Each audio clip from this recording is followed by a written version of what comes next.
गं गणपते नमः। आप सभी का आपके अपने चैनल पर बहुत बहुत स्वागत है। आप सभी पर ईश्वर की कृपा सदा बनी रहे। आज इस वीडियो में हम आपको दशों दिशाओं के 10 दिक्पालों के बारे में बताएंगे। पुराणों के अनुसार दसों दिशाओं का पालन करने वाले देवताओं को दिक्पाल की संज्ञा दी गई है। भगवान ब्रह्मा जी के द्वारा 8 दिशाओं का कार्य संचालन विभिन्न देवताओं व यक्षों को दिया गया है, तो 2 दिशाओं का दायित्व स्वयं रख लिया गया। इसीलिए इन्हें अष्ट दिक्पाल के रूप में भी संज्ञा दी गई है।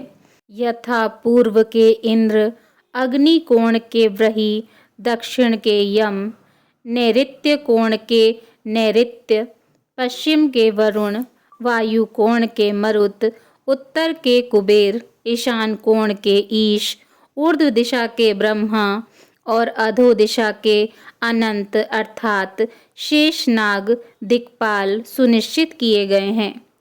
दिक्पालों की संख्या 8 ही मानी गई है।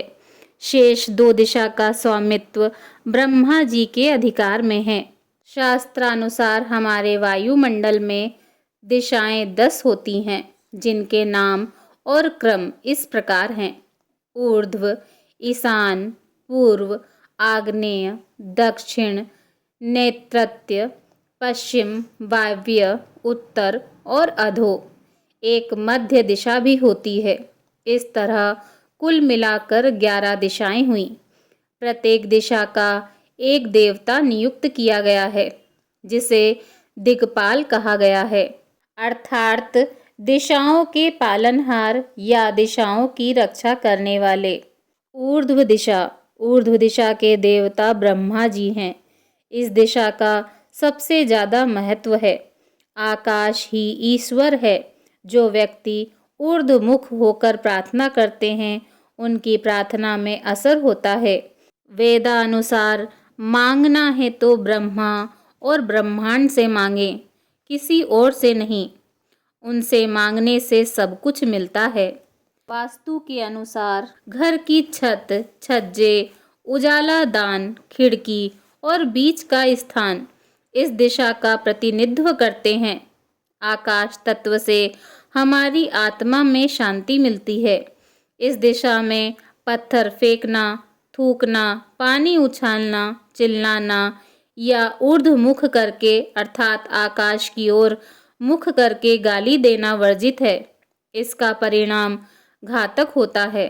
ईशान दिशा, पूर्व और उत्तर दिशा जहाँ पर मिलती हैं, उस स्थान को ईशान दिशा कहते हैं। वास्तु के अनुसार घर में इस स्थान को ईशान कोण कहते हैं। भगवान शिव का एक नाम ईशान भी है। चूँकि भगवान शिव का आधिपत्य उत्तर पूर्व दिशा में होता है, इसीलिए इस दिशा को ईशान कोण कहा जाता है। इस दिशा के स्वामी ग्रह बृहस्पति और केतु माने गए हैं। वास्तु अनुसार घर, शहर और शरीर का यह हिस्सा सबसे पवित्र होता है। इसीलिए इसे साफ, स्वच्छ और खाली रखना चाहिए। यहाँ जल की स्थापना की जाती है, जैसे कुआं, बोरिंग, मटका या फिर पीने के पानी का स्थान। इसके अलावा इस स्थान को पूजा का स्थान भी बनाया जा सकता है। इस स्थान पर कूड़ा करकट रखना, स्टोर, टॉयलेट, किचन वगैरह बनाना, लोहे का कोई भारी सामान रखना वर्जित है। इससे धन संपत्ति का नाश और दुर्भाग्य का निर्माण होता है। पूर्व दिशा, ईशान के बाद पूर्व दिशा का नंबर आता है। जब सूर्य उत्तरायण होता है तो वह ईशान से ही निकलता है, पूर्व से नहीं। इस दिशा के देवता इंद्र और स्वामी सूर्य हैं। पूर्व दिशा पितृ स्थान का घोतक है। वास्तु अनुसार घर की पूर्व दिशा में कुछ खुला स्थान और ढाल होना चाहिए। शहर और घर का संपूर्ण पूर्वी क्षेत्र साफ और स्वच्छ होना चाहिए। घर में खिड़की, उजालदान या दरवाज़ा रख सकते हैं। इस दिशा में कोई रुकावट नहीं होना चाहिए। इस दिशा में घर के वरिष्ठ जनों का कमरा नहीं होना चाहिए और कोई भारी सामान भी न रखें। यहाँ सीढ़ियाँ भी न बनवाएं। आग्नेय दिशा, दक्षिण और पूर्व के मध्य की दिशा को आग्नेय दिशा कहते हैं। इस दिशा के अधिपति हैं अग्निदेव। इस दिशा के स्वामी शुक्र ग्रह हैं। वास्तु के अनुसार घर में यह दिशा रसोई या अग्नि संबंधी जैसे इलेक्ट्रॉनिक उपकरण आदि के रखने के लिए विशेष स्थान है। आग्नेय कोण का वास्तु सम्मत होना निवासियों के उत्तम स्वास्थ्य के लिए जरूरी है।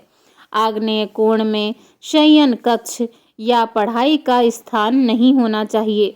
इस दिशा में घर का द्वार भी नहीं होना चाहिए। इससे ग्रह कलह निर्मित होता है और निवासियों का स्वास्थ्य भी खराब रहता है। दक्षिण दिशा, दक्षिण दिशा के अधिपति देवता हैं भगवान यमराज। दक्षिण दिशा में वास्तु के नियमानुसार निर्माण करने से सुख, संपन्नता और समृद्धि की प्राप्ति होती है। वास्तु के अनुसार दक्षिण दिशा में मुख्य द्वार नहीं होना चाहिए। इस दिशा में घर का भारी सामान रखना चाहिए। इस दिशा में दरवाजा और खिड़की नहीं होना चाहिए। यह स्थान खाली भी नहीं रखा जाना चाहिए। इस दिशा में भारी सामान रखें। शहर के दक्षिण भाग में आपका घर है तो वास्तु उपाय करें। नैऋत्य दिशा, दक्षिण और पश्चिम दिशा के मध्य के स्थान को नैऋत्य कहा गया है। यह दिशा नैऋत्य देव के आधिपत्य में है। इस दिशा के स्वामी राहु और केतु हैं। वास्तु के अनुसार इस दिशा में पृथ्वी तत्व की प्रमुखता है, इसीलिए इस स्थान को ऊंचा और भारी रखना चाहिए। नैऋत्य दिशा में द्वार नहीं होना चाहिए। इस दिशा में गड्ढे, बोरिंग, कुएं इत्यादि नहीं होने चाहिए। इस दिशा में क्या होना चाहिए, यह किसी वास्तुशास्त्री से पूछकर तय करें। पश्चिम दिशा, पश्चिम दिशा के देवता वरुण देवता हैं और शनि ग्रह इस दिशा के स्वामी हैं। यह दिशा प्रसिद्धि, भाग्य और ख्याति की प्रतीक है। इस दिशा में घर का मुख्य द्वार नहीं होना चाहिए। वास्तु के अनुसार पश्चिम दिशा में द्वार है तो वास्तु उपाय करें। द्वार को अच्छे से सजाकर रखें। द्वार के आसपास की दीवारों पर किसी भी प्रकार की दरारें न आने दें और इसका रंग गहरा रखें। घर के पश्चिम में बाथरूम, टॉयलेट, बेडरूम नहीं होना चाहिए। वायव्य दिशा, उत्तर और पश्चिम दिशा के मध्य में वायव्य दिशा का स्थान है। इस दिशा के देव वायु देव हैं और इस दिशा में वायु तत्व की प्रधानता रहती है।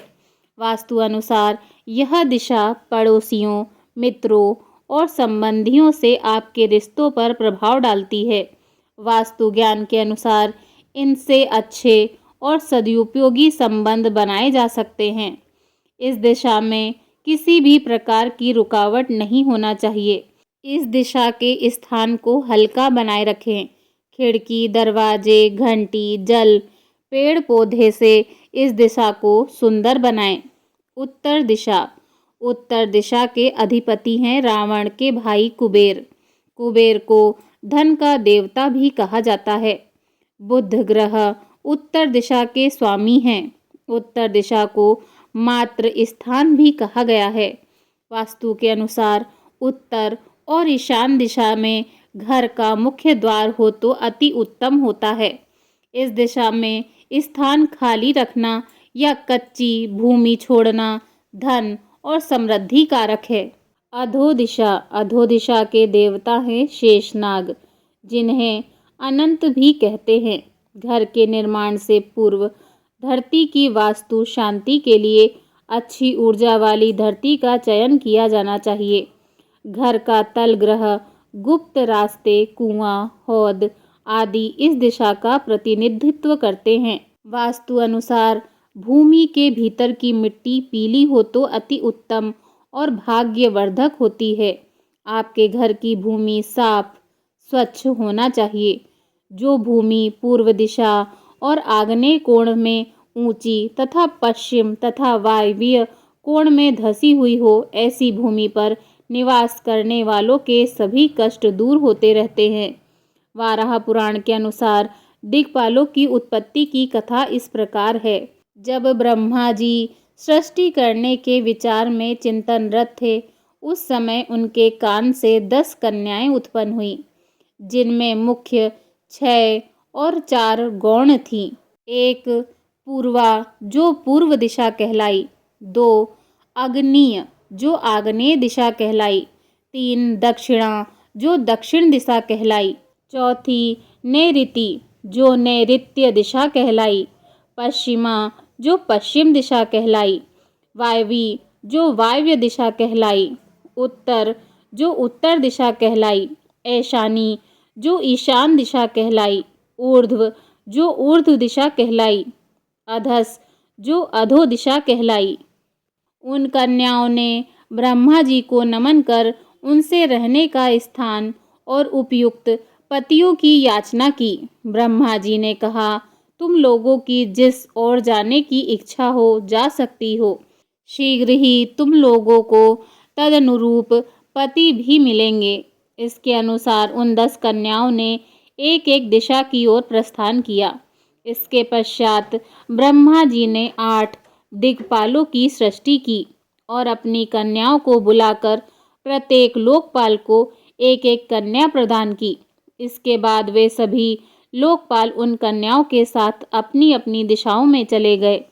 इन दिक्पालों के नाम पुराणों में दिशाओं के क्रम से निम्नांकित हैं। पूर्व के इंद्र, दक्षिण पूर्व के अग्नि, दक्षिण के यम, दक्षिण पश्चिम के सूर्य, पश्चिम के वरुण, पश्चिमोत्तर के वायु, उत्तर के कुबेर, उत्तर पूर्व के सोम। शेष 2 दिशाओं अर्थात ऊर्ध्व या आकाश की ओर वे स्वयं चले गए और नीचे की ओर उन्होंने शेषनाग को प्रतिष्ठित किया।